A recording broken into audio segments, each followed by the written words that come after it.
बच्चों शुभ प्रभात। मैं Akhilanand Mishra, LPM public school गोला बाजार, जनपद गोरखपुर ऑनलाइन शिक्षा में आपका हार्दिक स्वागत करता हूं। बच्चों, कक्षा 10 का हिंदी व्याकरण अध्याय 3 भाग 3 नामक वीडियो लेकर प्रस्तुत हुआ हूं। बच्चों, हम जो पढ़ रहे थे वह हमारा विषय बिंदु था रचना के आधार पर वाक्य के भेद। बच्चों, रचना के आधार पर वाक्य के भेद हम पढ़ रहे थे। तो रचना के आधार पर वाक्य के भेद आपके कोर्स में है। आपके पाठ्यक्रम में यह सबसे महत्वपूर्ण बिंदु है। उसमें हम रचना के आधार पर वाक्य के भेद जब पढ़ेंगे तो रचना के आधार पर वाक्य के 3 भेद होते हैं। एक भेद होता है आपका सरल वाक्य। रचना के आधार पर पहले लिख दीजिए, रचना के आधार पर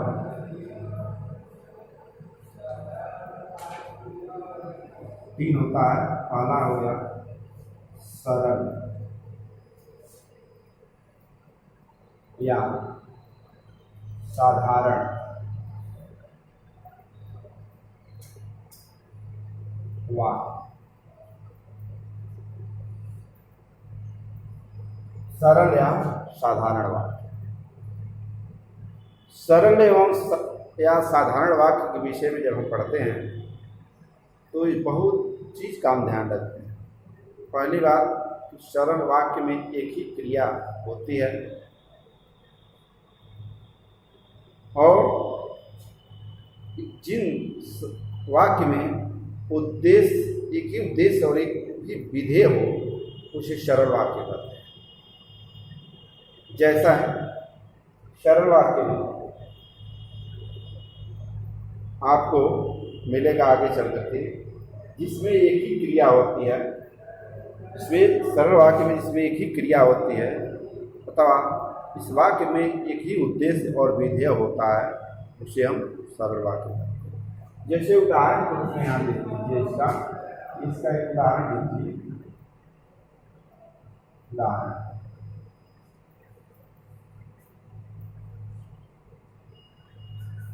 ठीक, इसका उदाहरण जब आप देखेंगे तो उदाहरण में आपको मिलेगा क्या, जैसे कि मोहन पढ़ता है,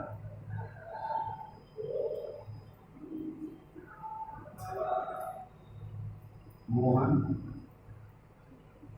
पढ़ता है।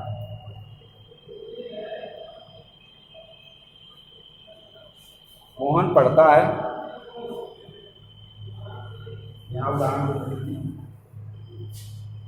इसका मोहन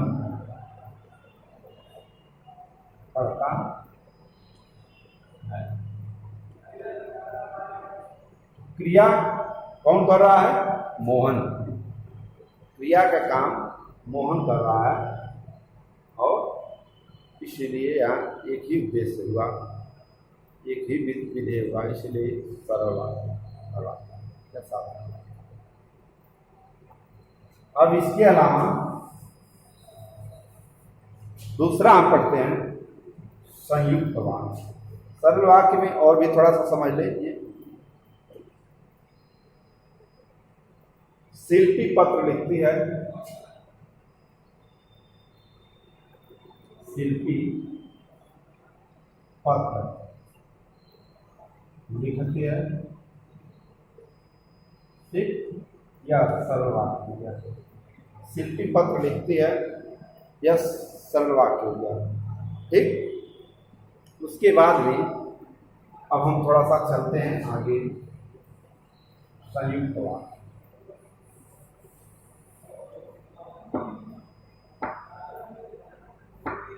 संयुक्त वाक्य, संयुक्त वाक्य। संयुक्त वाक्य जब हम पढ़ते हैं तो संयुक्त वाक्य में कुछ ऐसे पॉइंट होते हैं जिसमें कुछ ऐसे शब्द होते हैं जो जोड़ने का काम करते हैं। समुच्चय, यानी समुच्चय मतलब जोड़ने का कार्य जो करते हैं उसी को समुच्चय कहा जाता है। तो इसकी परिभाषा है संयुक्त वाक्य की कि जिसमें दो या दो से अधिक, जिस वाक्यों में दो या दो से अधिक सरल वाक्य जुड़ते हैं उसे संयुक्त वाक्य उसे कहलाते हैं। जैसा कि इसका उदाहरण क्या है, इसमें जुड़ने का काम कौन कौन करता है? जुड़ने का काम कौन कौन करेगा? तथा, और, किंतु, परंतु, लेकिन, पर, मगर, अथवा, वरना, नहीं, तो, चाहे, ये सब समुच्चय का काम करते हैं या एक जोड़ने का कार्य करते हैं।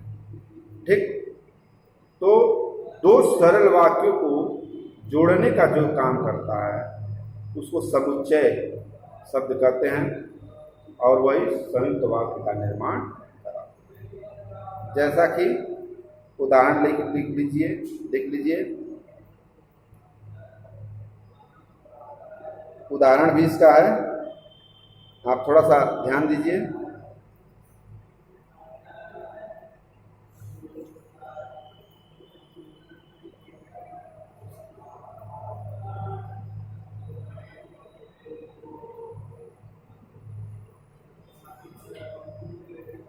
उसने बहुत परिश्रम किया किंतु सफलता नहीं मिली। उसने बहुत परिश्रम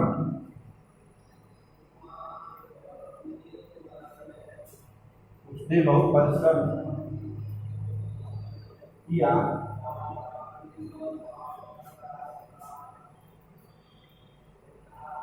किंतु सफलता नहीं मिली।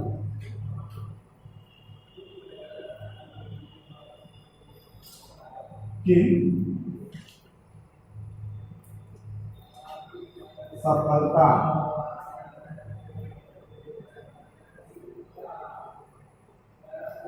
नहीं मिली।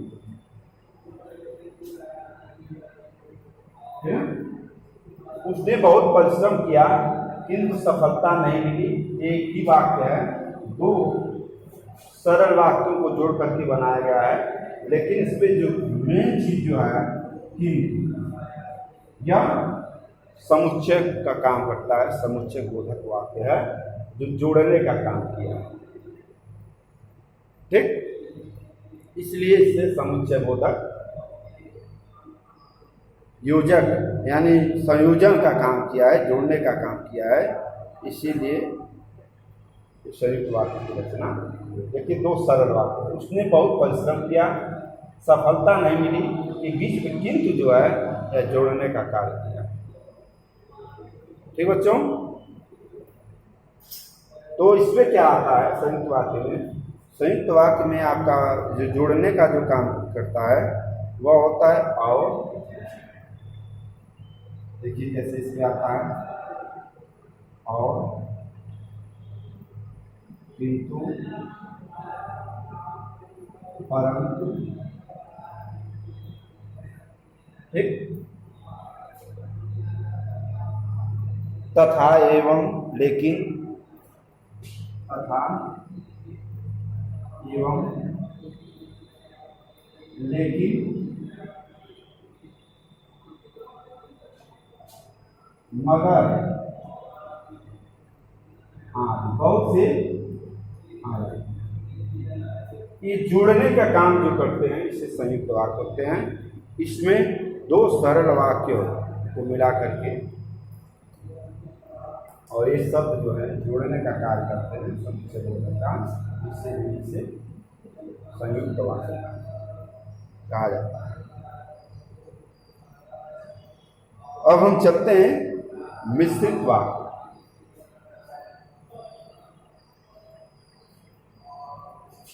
तो हम पढ़ाएंगे आपको मिश्रित वाक्य।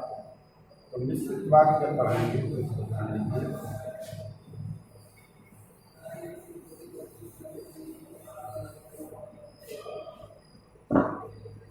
तीसरा हो गया मिश्र वाक्य प्रस्तुति।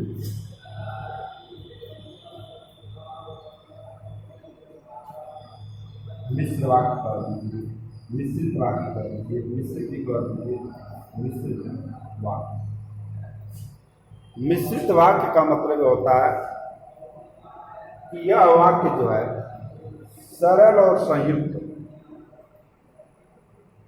सरल और संयुक्त दोनों वाक्यों को जोड़ करके बनता है। जिन वाक्यों में एक प्रधान होता है, मिश्रित वाक्य में बनाते समय ध्यान देंगे, जिन वाक्यों में एक पद क्या होगा, प्रधान होगा, और दूसरा उपवाक्य जो होता है वो गौण होता है, यानी आश्रित होता है किसी पर, इसीलिए उसे मिश्र वाक्य कहते हैं।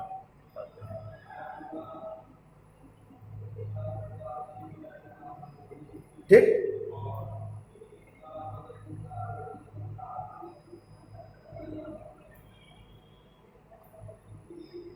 मिश्रित वाक्य में ये ध्यान दीजिए कि जिन वाक्यों में एक प्रधान होता है और दूसरा गौण होता है, उसे हम उस वाक्य को मिश्रित वाक्य कहते हैं।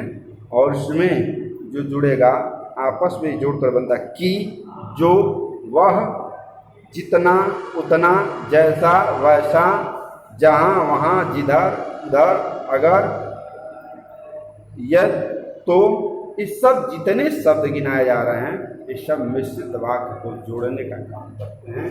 जैसा कि इसका उदाहरण मैं प्रस्तुत कर रहा हूँ, आप ध्यान से सुनिए।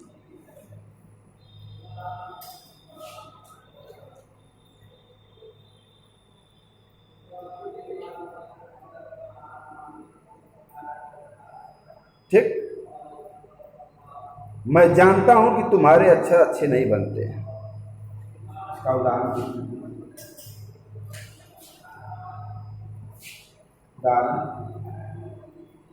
मैं जानता हूं, मैं जानता हूं कि, देखिए, मैं जानता हूं कि तुम्हारे अक्षर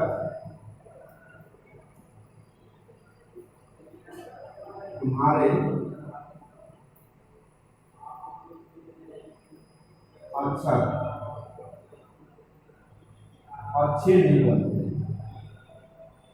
अच्छे नहीं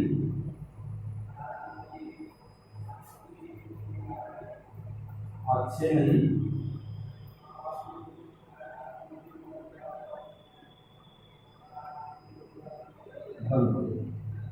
तो की जो है यह मिश्रित वाक्य, मैं जानता हूं कि तुम्हारे अक्षर अच्छे नहीं बनते, या दो वाक्य जो बना है, इसी को कहा जाता है मिश्रित वाक्य।